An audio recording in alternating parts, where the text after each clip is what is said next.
함께 하나님 말씀 느헤미야 오늘 1절부터 19절까지 전체의 말씀을 나누고자 하는데, 이 시간 함께 읽기는 우리 9절 말씀 한 절만 한 목소리로 같이 읽겠습니다. 느헤미야 5장 9절의 말씀 한 절만 같이 읽겠습니다. 시작.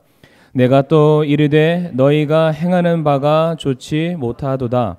우리의 원수 이교도들이 모욕함으로 너희가 마땅히 우리 하나님을 두려워하며 걸어야 하지 아니하겠느냐. 아멘. 말씀에서 함께 기도하겠습니다.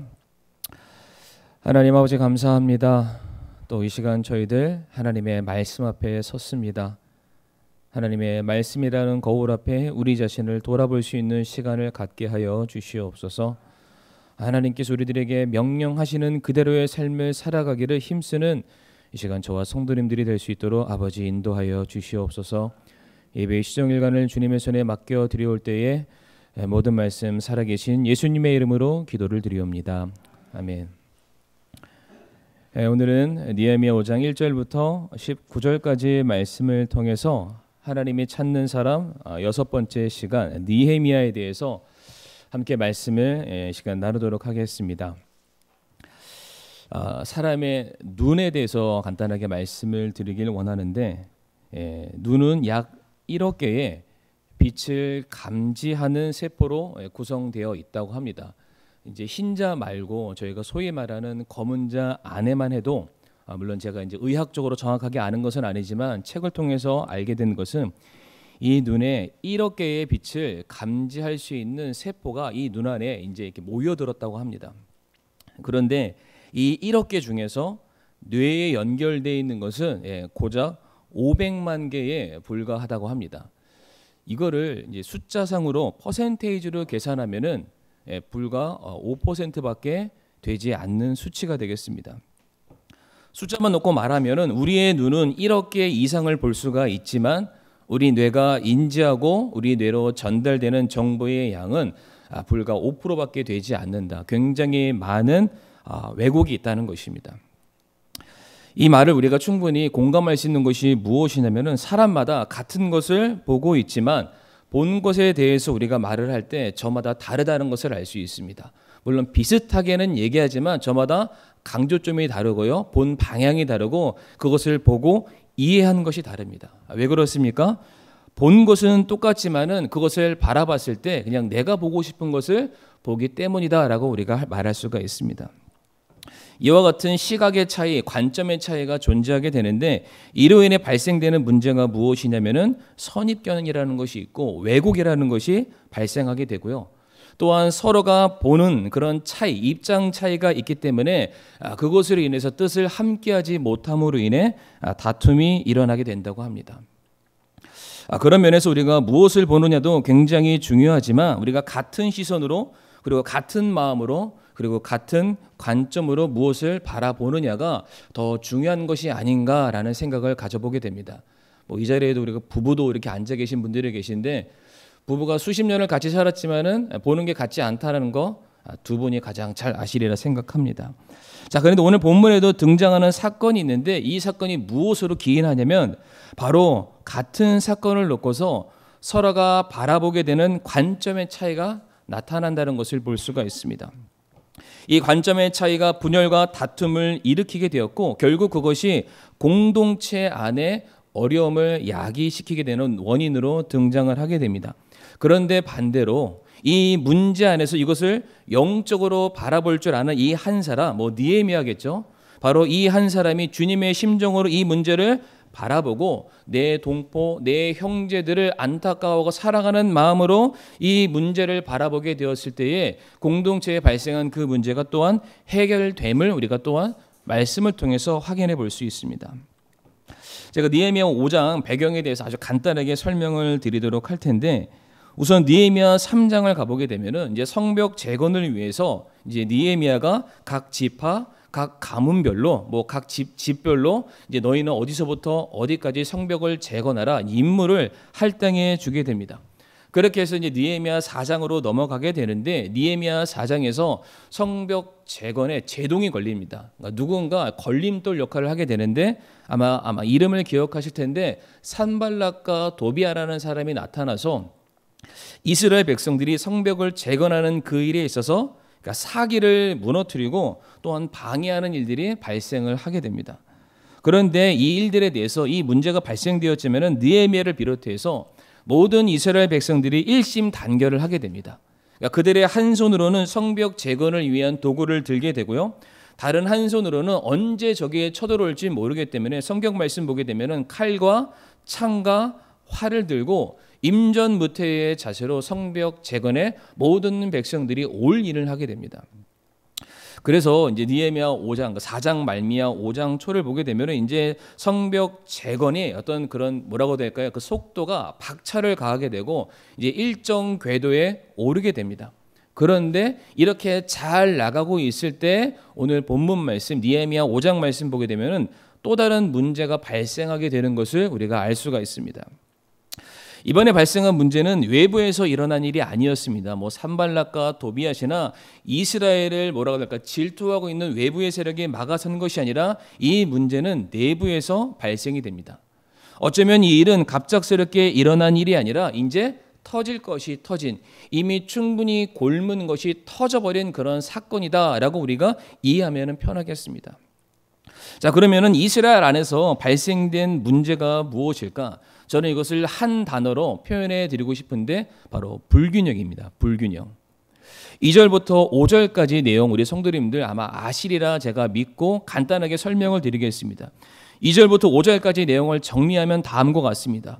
이제 이스라엘 백성들이 바벨론 포로 생활에서 이제 귀환을 하고 그들의 고향으로 돌아오게 됩니다. 고향으로 돌아왔으니까 굉장히 기쁘잖아요. 그래서 그들이 돌아온 고향 이스라엘에서 그들의 새로운 삶을 시작하려 하였지만은 이제 그곳에서는 그들이 뿌리 내려놓은 것들이 아무것도 없기 때문에 당장 먹고 사는 그 일에 있어서 어려움을 겪게 됩니다. 그러니까 양식이라는 것, 그들의 재산이라는 것, 그의 소유라고 말할 수 있는 모든 것들이 전무한 상태였습니다. 그래서 그들이 오자마자 식량난을 그들이 겪을 수밖에 없었는데 당장 그들에게 있어서 먹고 사는 문제를 해결하는 것보다 더 우선된 일이 무엇이었냐면은 성벽을 재건하는 일이었습니다. 그래서 이 일, 성벽 재건하는 일에 그들이 우선순위를 먼저 두다 보니까 이들이 먹고 사는 일을 이제 차선책으로 미룰 수밖에 없는 그런 상황이 됩니다. 그러다 보니까 이스라엘 백성들이 일은 해야 되겠고 밥은 먹어야 되겠고 그런데 밥을 먹을 만큼 일을 할 수 있는 상황이 아니고 성벽 재건하는 일에 그들의 에너지와 시간을 다 쏟다 보니까 먹고 사는 일을 누군가에게 빌리고 대출을 받고 채무를 빌리는 그러한 일들이 발생하게 됩니다. 그리고 이 일로 인해서 과도한 세금과 또한 이자까지 발생하게 된다는 것을 우리가 2절부터 5절까지의 내용에서 확인해 볼 수가 있습니다. 바로 문제가 여기에서부터 발생하게 되는데 지금 이 일을 기회 삼아서 고리대금을 하여서 동족의 피를 빨아먹는 악한 사람들이 지금 등장하게 된 것입니다.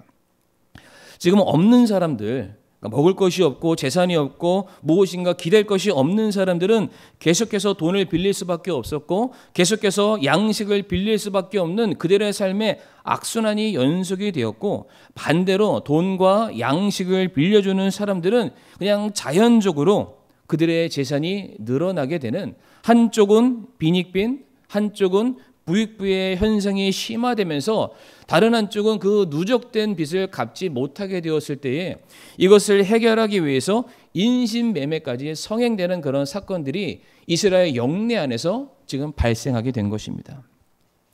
성도님들 지금 성벽을 재건하는 일은 어떠한 특정 개인에게 주어진 사명이 아닙니다. 지금 이스라엘로 돌아온 모든 사람들에게 공통으로 주어진 사명이고 책임이라는 것을 우리가 잘 알고 있습니다. 그런데 이 일을 통해서 누군가는 시간이 지나면 지날수록 괴롭고 고통받고 궁핍해지는 그러한 사람이 있는가 하면 어떠한 사람은 손에 물 한 방울 묻히지 않고 시간이 가면 갈수록 부유해지는 그런 불균형의 사건이 일어나게 되었습니다. 그래서 이 일로 인해서 사람과 사람 간에 불신이 생겼고 갈등이 생겼고 이제 다툼이 발생하게 된 것이 2절부터 5절까지의 내용을 말씀을 드린 겁니다. 성벽을 재건함으로 말미암아 이스라엘 백성들 흩어졌던 그들의 공동체를 다시 세우고자 하는 그런 원대한 계획이 있었지만은 이 성벽 재건의 사건으로 말미암아 오히려 성도들 백성들의 마음이 4분의 1이죠. 더 많이 지금 갈라진 그런 상태가 되고 말았습니다. 공동의 사명인 성벽 재건을 놓고서 누군가는 자기의 인생과 삶을 걸고 헌신하는 사람이 있는가 하면 어떠한 사람은 이번 성벽 재건을 통해서 부귀영화, 입신양명을 이루고자 하는 서로 다른 관점과 서로 다른 이해와 서로 다른 시선들이 같은 사건 안에 지금 존재하게 되었다라고 말씀을 드리고 싶습니다. 바로 이와 같은 상황 가운데 느헤미야라는 사람이 등장하게 되죠. 이 문제를 그냥 지나치지 않습니다. 정말로 중요한 이들의 지금 무엇 때문에 그들이 힘들어하고 있고 무엇이 원인인지를 그 정확한 의미를 간파했던 느헤미야가 이제 백성들을 불러 모읍니다. 그리고 그들을 불러서 말하기를 지금 당장 우리가 성벽을 재건하는 사업에 주목하기보다는 지금 여러 갈래로 나뉘어져 있는 사람들의 마음을 먼저 하나로 바로 세우는 게 더 중요하다. 우리의 마음부터 하나로 뭉치지 아니하면은 이 갈라진 마음으로는 그 어떤 것도 할 수 없다. 왜 그렇습니까?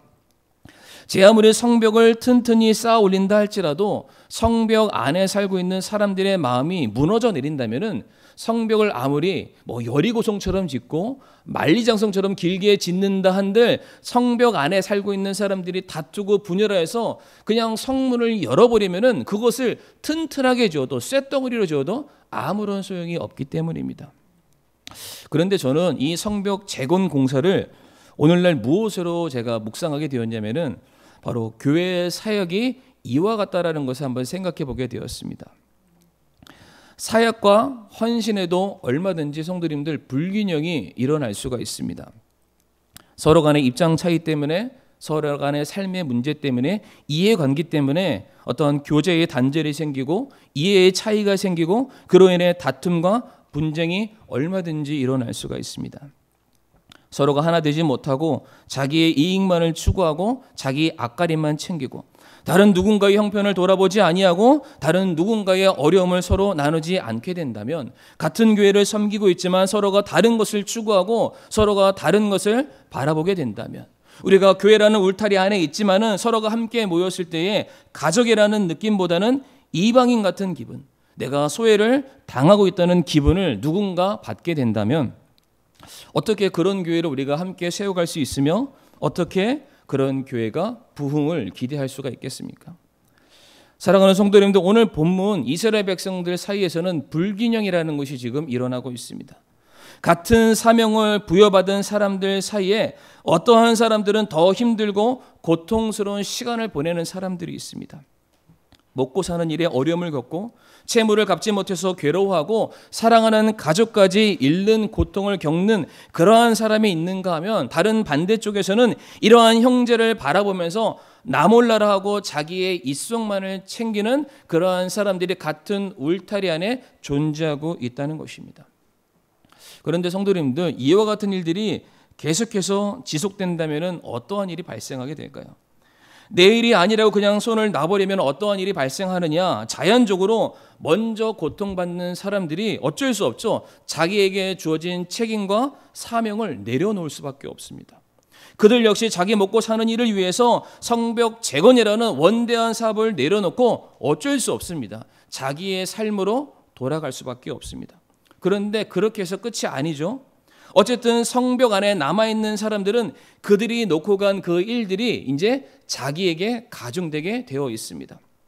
그럼 그 일들은 자기에게 이미 큰 부담이었는데 더 큰 부담으로 다가오게 되고 이제 그 부담은 또 다른 누군가를 실족시키거나 누군가 그 성벽 재건하는 일을 포기하게 만드는 또 하나의 원인이 될 수 있다는 것입니다.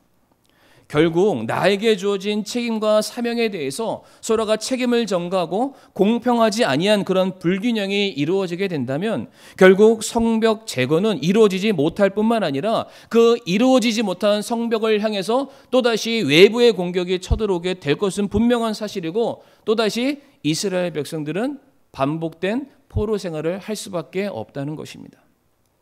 저는 이것을 조금 더 구체적으로 우리 교회 안에 적용해서 말씀을 드리고 싶습니다. 교회 안에는 여러 많은 부서, 사역, 헌신 분야들이 있습니다. 성도 여러분들, 별거 아닌 것처럼 보이는 일들이 있지만 사실 그런 거 하나하나가 세워져서 오늘날의 교회를 이루고 있다는 것을 우리 성도 여러분들 기억하시길 바랍니다. 어느 것 하나 허투루 되거나 그냥 있는 일은 아무것도 없습니다. 물론 분야를 나누게 되면 청소라는 게 있고요, 운전이라는 게 있고, 뭐 찬양도 있고, 교사도 있고, 뭐 문서 발송하는 거, 우리가 알게 모르게 크고 작은 많은 사역들이 있습니다. 그런데 그런 것들이 하나하나 자기의 자리에서 성벽을 온전히 쌓아가고 있기에 우리가 교회라는 울타리 안에서 이 영적인 삶을 살아가고 있다는 것입니다. 그런데 여기에서 무엇이 더 중요하다, 무엇이 덜 중요하다 이렇게 할 수가 없다는 것입니다. 성도님들 뭐 역사나 전쟁사를 들어보셨겠지만은 적들이 언제 어디로 침입해 옵니까? 그 성벽의 가장 취약한 곳으로 들어옵니다. 그러니까 무엇 하나라도 이만큼 틈이라도 생기면 그 틈으로 적들이 들어와서 그 성을 함락한다는 사실입니다. 작은 청소라도 운전이라도 굉장히 중요하다는 것을 우리가 기억해야 될 텐데, 제가 말씀드리고자 하는 요지가 무엇이냐면 그동안 코로나로 인해서 교회 사역의 여러 부분들이 축소되었고 중단되어 왔습니다. 우리 성도님들 아마 이것에 대해서는 아마 잘 아시리라고 믿습니다. 언제 이 코로나가 끝날지 모르겠습니다. 어제 뉴스, 오늘 뉴스를 보셨는지는 모르겠지만 7,000명이 넘었고요. 그리고 또 뉴스를 보니까 아마 8,000명, 10,000명은 능히 육박할 거다라는 그런 뉴스. 참 신기한 것은 그런 뉴스가 나오고 나면 얼마 있다가 정말 그 수가 꼭 되더라고요. 이게 뭐 너무나도 정확하게 분석을 해서 그런지는 모르겠지만, 그리고 계속해서 변이가 나와서 알파부터 쭉 넘어와서 이제는 그 오미크론까지 나왔잖아요. 이게 대체 어디까지 변할지는 전혀 모르겠습니다. 다시 말해 코로나가 언제 끝날지는 모르겠지만 분명한 것은 끝이 나겠죠. 끝이 나면은 그동안 축소되고 중단된 교회의 사역은 다시 시작돼야 되고, 다시 시작될 교회의 사역을 위해서 우리는 헌신자를 찾을 수밖에 없습니다.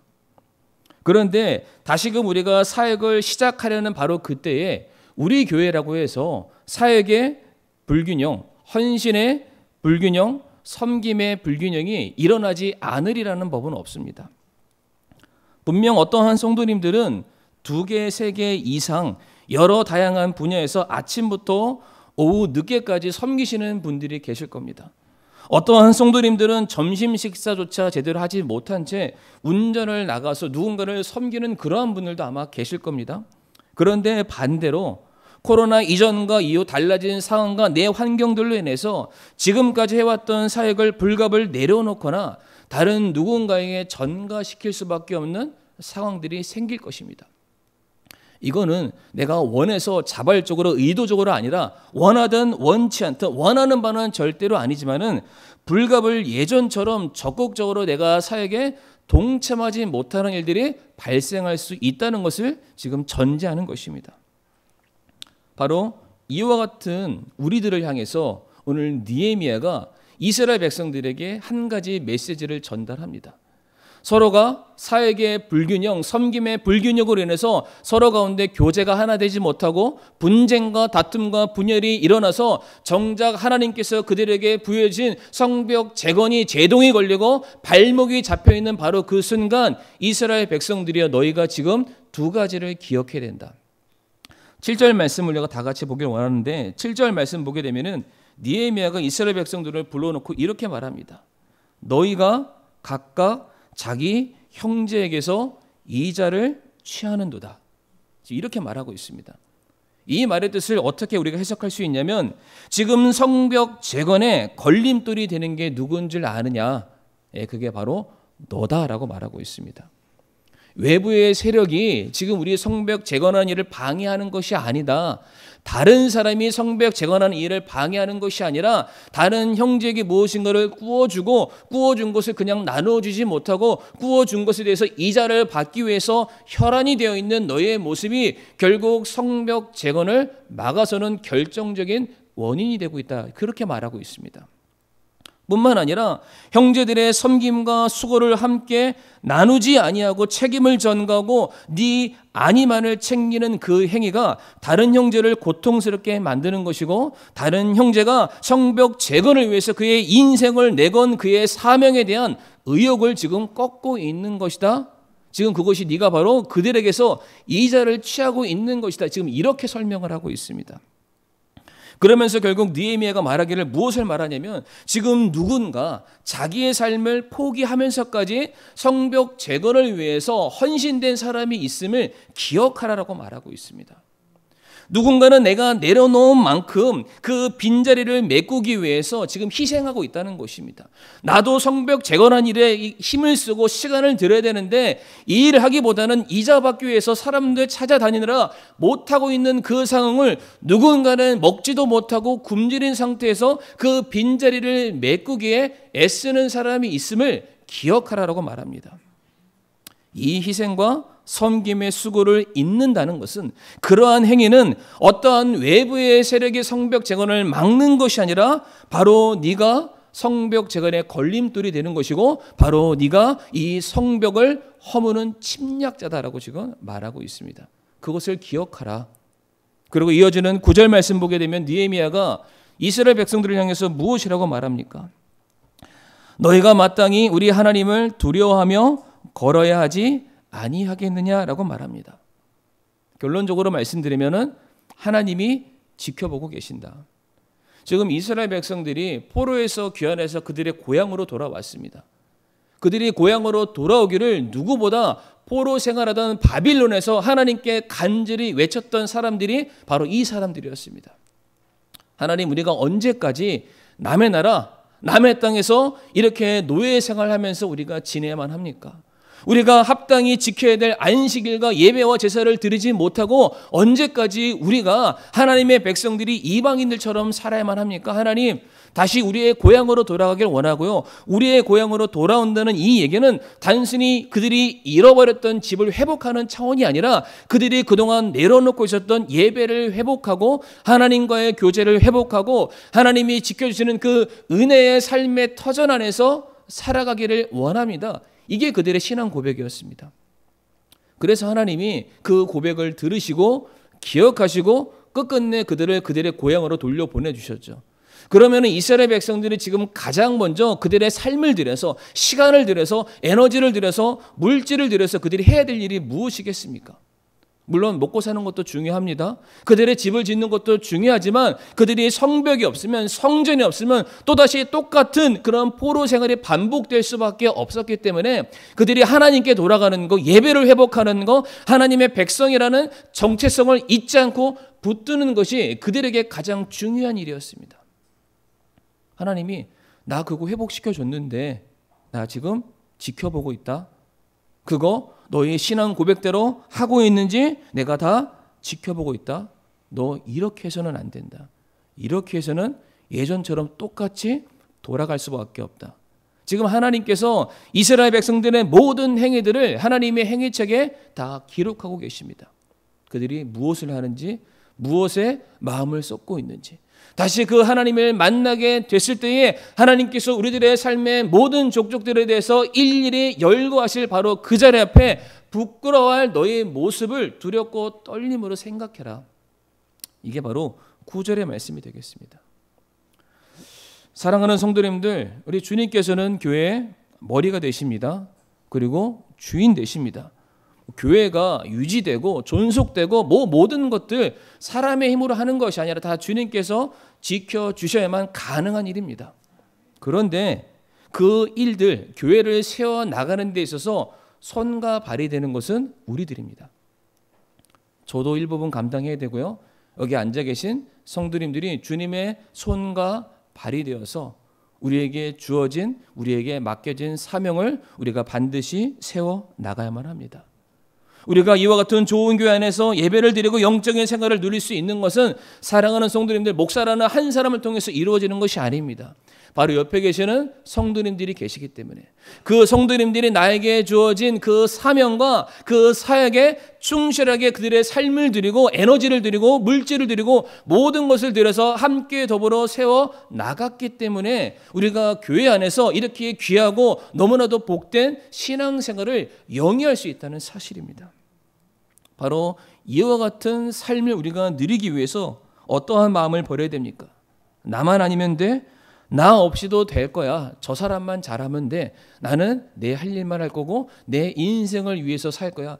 이와 같은 우리가 영적인 이기주의죠. 이러한 마음을 버려야만 교회가 든든히 세워진다는 사실입니다. 히브리서 10장 24절 25절 말씀 보게 되면 성경은 우리에게 이렇게 권면하십니다. 서로 살펴보아 사랑과 선한 행위에 이르도록 격려하며 어떤 사람들의 습관과 같이 우리의 함께 모이는 일을 패하지 말고 서로 권면하되 그날이 다가옴을 너희가 볼수록 더욱 그리하자. 서로를 돌아보라라고 말씀하십니다. 나를 대신해서 나와 함께 우리 교회를 세우기 위해서 열심히 헌신을 다하고 있는 그런 성도님들, 그리고 그런 지체들, 그런 집사님들 돌아보고 그들의 섬김과 그들의 사랑과 그런 선행을 함께 격려하며 함께 동참해서 교회를 이루어 나가는 거 언제까지 해야 됩니까? 뭐 12월에 행사 있으니까 내년에 무슨 집회가 있으니까 그때만 하는 것이 아니라 주님께서 오시는 그날까지 감당해야 될 일이다. 성벽 재건, 다시 말해 교회의 부흥과 성장에 있어서 우리가 전적으로 헌신하든지 아니면 전적으로 헌신하는 다른 성도님들을 격려하고 그들의 수고와 그들의 노고를 우리가 취하고 내가 도와줄 것이 무엇입니까? 이렇게 말할 수 있는 그런 교회여야만 이 교회가 부흥할 수 있고 성장할 수 있다. 다른 말로 표현하면은 우리가 교회의 성장과 이 성벽 재건하는 데 있어서 우리가 결코 걸림돌이 되어서는 안 되겠다. 우리 성도님들 꼭 이것을 기억해 주시길 바랍니다.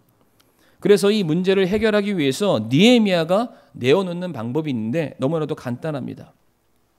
오늘 말씀 14절부터 말씀을 보게 되면 느헤미야가 이제 유다 총독으로 부임한 이후에 나는 12년 동안 아무런 대가도 받지 않았다. 이것을 14절 말씀 보게 되면은 나는 총독의 빵을 먹지 아니하였다라고 말하고 있습니다. 이 말인즉슨 내가 유대 총독으로 세움을 받아서 너희들을 다스리는 고위 관리직이 되었지만 나는 단 한 번도 유다 총독이라는 이름으로 말미암아 너희들에게 어떠한 월금, 돈을 거두어 간 적이 단 한 번도 없다. 지금 그 이유를 18절에 무엇이라고 말하고 있냐면 이는 백성에게 임한 속박이 심하였기 때문이다라고 말하고 있습니다. 지금 이스라엘 백성들이 성벽을 재건하는 그 일들로 인해서 어떠한 사람은 논이 그냥 이게 전답이 잡히고 자식들이 인신매매되고 굶주리고 헐벗고 힘들어하고 있는 이 상황을 뻔히 알고 있는데 지금 느헤미야가 월급을 받는 것은 저 멀리에서 돈이 송금되는 것이 아니라 어차피 자기 백성들에게 일부분을 받아서 자기의 필요를 채울 수밖에 없습니다. 그러니까 지금 느헤미야가 어떠한 마음을 가지고 있냐면 내가 내 사랑하는 형제들과 내 동포들에게 손해를 끼치느니 차라리 내가 손해를 보겠다 그 마음입니다. 느헤미야에게는 정말로 누구보다 솔선수범하는 그러한 마음이 있음을 우리가 확인해 볼 수가 있습니다. 그리고 17절과 18절 말씀 보게 되면 느헤미야는 단순히 돈을 받지 않는 곳으로 그쳤던 것이 아니라 오히려 성벽 재건하는 그 사람들을 위해서 봉사하는 사람들을 위해서 먹지 못하는 사람들을 위해서 그것이 한두 명이 아니라 수백 명이 되는 그 사람들을 위해서 자신이 가지고 있는 재산을 내어놓고 먹을 것을 내어놔서 그들의 필요를 채워주는 모습이 성경에 기록되어 있습니다. 성도님들 지금 느헤미야는 형제들을 불러놓고서 너 이자 받으면 안 돼. 다른 형제 힘들게 하면 안 돼. 그들의 것을 빼앗으면 안 돼. 말만 했던 사람이 아니었습니다. 그가 말을 함과 동시에 느헤미야는 먼저 섬겼던 사람이었습니다. 먼저 희생했던 사람이었고 먼저 자신의 것을 내어놓는 사람, 다른 사람들에게 먼저 섬김의 희생의 자세를 보였던 사람이 바로 느헤미야였습니다. 사랑하는 성도님들, 교회를 세우는 사람이 누구라고 생각하십니까? 그리고 이렇게 있는 우리 형제 자매라는 공동체를 세워나가는 사람이 우리 성도님들은 누구라고 생각하십니까? 오늘 느헤미야를 보게 되면 섬김을 받으려 하기보다는 먼저 섬기는 자가 교회를 세우는 사람입니다. 사랑을 받으려 하기보다는 먼저 사랑을 베푸는 사람이 교회를 세우는 사람이고, 돌봄을 받으려 하기보다는 먼저 돌볼 줄 아는 사람들이 교회를 세워 나가는 사람이다. 물론 성도님들, 제가 성도님들에게 먼저 돌보셔야 됩니다, 먼저 사랑하셔야 됩니다, 먼저 희생하셔야 됩니다, 이렇게 말씀드리면 우리 성도님들이 아마 저한테 이렇게 말씀하실지 모르겠습니다. 목사님, 제가 지금까지 먼저 섬겼고, 지금까지 먼저 사랑했고, 제가 지금까지 먼저 돌봤습니다. 네, 그런데 대체 이 일을 제가 언제까지 해야만 합니까? 저도 지쳐요. 이렇게 말씀하시면은 솔직하게 말씀드릴게요. 저는 드릴 말씀이 없습니다. 제가 성도님들을 한 번 한 번 보면서 그 사정과 그 형편들을 어떻게 제가 이해 안 해드릴 수가 있겠습니까? 물론 제 입장에서는 성도님들을 한 분 한 분 너무나도 수고하셨고, 너무나도 오랫동안 헌신하셨고, 참 쉬었으면 좋겠다라는 그런 마음이 듭니다. 이건 어디까지나 사람과의 관계 속에서 가질 수 있는 그런 감정인데, 성도님들, 주님께서는 우리에게 이렇게 말씀하십니다. 히브리서 12장 4절 말씀 화면에 나오게 될 텐데 우리가 한 목소리를 같이 읽겠습니다. 히브리서 12장 4절 말씀 같이 읽겠습니다. 시작. 너희가 죄와 싸우되 아직 피 흘리기까지 대항하지는 아니하였노라. 주님께서 뭐라고 말씀하시냐면, 그래, 지금까지 수고했다. 그런데 아직 피 흘리기까지는 안 했다. 물론 지금까지 많이 희생했지만 아직 목숨까지는 내어놓지 않았다. 하려거든 어디까지 해야 됩니까? 지금 주님께서 말씀하시는 이 권면과 명령에 따라 우리가 순종해야 한다는 것입니다. 그러니까 사람과 사람 사이 속에서 이 사람이 하는 만큼이 내 삶의 기준이 아니라, 바로 우리가 본받고 따라야 될 우리의 섬김은 누구에게 달려있느냐? 바로 우리가 예수 그리스도만큼 따라서 섬길 줄 알아야 한다는 것입니다. 인간적인 차원에서는 감당하기 힘든 일이 될 수 있습니다. 그러나 주님께서 말씀하시기를, 나를 믿는 자는, 나와 함께 행하는 자는 나보다 더 큰 일을 행할 수 있다. 사람의 생각으로 하나님 저 지쳤어요, 저도 힘들어요, 저도 어려워요, 저도 제 먹고 사는 일이 참 중요하다고 말할 수 있지만, 주님께서 우리에게 말씀하시길, 그럼에도 불구하고 나와 함께하는 자는 내가 행한 일보다 더 크고 놀라운 일들을 행할 수 있다, 이룰 수 있다라고 말씀하십니다. 우리 혼자만 생각한다면 감당할 수 없는 그러한 일이지만은, 주님께서 자신의 영광을 위해서 헌신하고 자신의 삶을 드리는 그 성도와 함께 하신다고 말씀하셨고, 그 성도가 감당할 수 있는 모든 것들을 채워주시겠다고 말씀하셨기 때문에 우리는 지금보다 더 큰 일들을 얼마든지 이루어낼 수가 있습니다.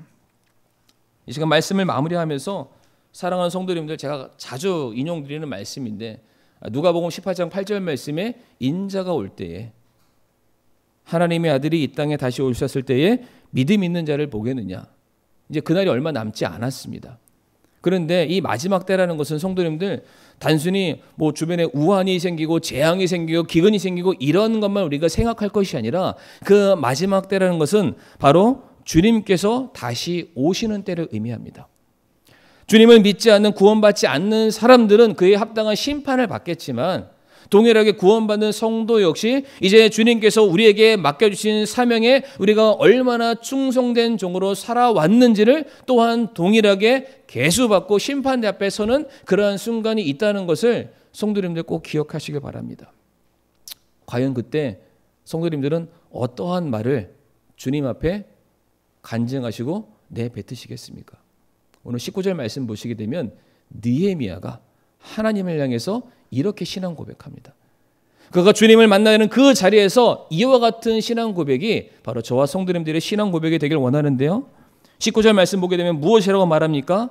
내 하나님이여, 내가 이 백성을 위해 행한 모든 것에 따라 나를 생각하시고 복을 주시옵소서. 하나님, 저는 이 세상에 줄 상급이 아니라 하나님이 제게 주실 상급을 기대하고, 이 세상에서 내가 누리고 얻게 될 소유가 아니라 그런 거 다 내려놓더라도 훗날 주님께서 그 모든 것을 갚아주실 것을 내가 기대하는 마음으로, 내가 그 상급, 영원한 상급을 바라보는 그 믿음으로 제가 다 내려놓고 오직 주님의 일을 하겠습니다.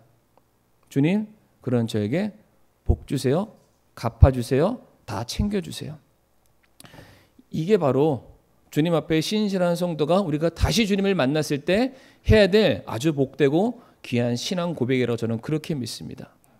우리 사랑하는 성도님들, 오늘 느헤미야가 19절에 하나님을 향해서 이렇게 담대하게 외쳤던 이 신앙 고백이 바로 나의 신앙 고백이 될 수 있게 해달라고. 그래서 주님이 가신 그 눈으로 영혼들을 바라볼 수 있게 해주시고, 내가 속해 있는 이 교회를 바라볼 수 있게 해주시고, 내가 섬기고 내가 돌봐야 될 영혼들과 교회 사역이 무엇인지 그러한 눈을 저에게 주세요. 주님이 가지신 그 눈을 제가 갖게 해주세요. 주님이 바라보시는 것을 제가 볼 수 있게 해주세요. 라는 그런 귀한 신앙 고백을 할 수 있는 저와 성도님들이 되기를 간절히 바랍니다. 이 시간 머릿속에 함께 기도하겠습니다.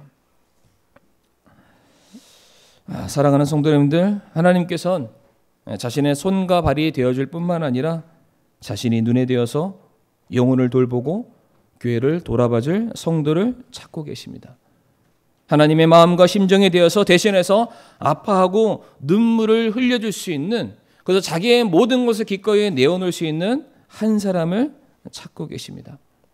바로 그 눈이 나에게 있게 해달라고, 그 마음으로 내가 교회와 영혼들을 돌보고 섬기는 일에 다시금 새롭게 쓰임 받을 수 있는 그 귀한 믿음을, 마음을 허락해 달라고 이 시간 잠시 기도하겠습니다.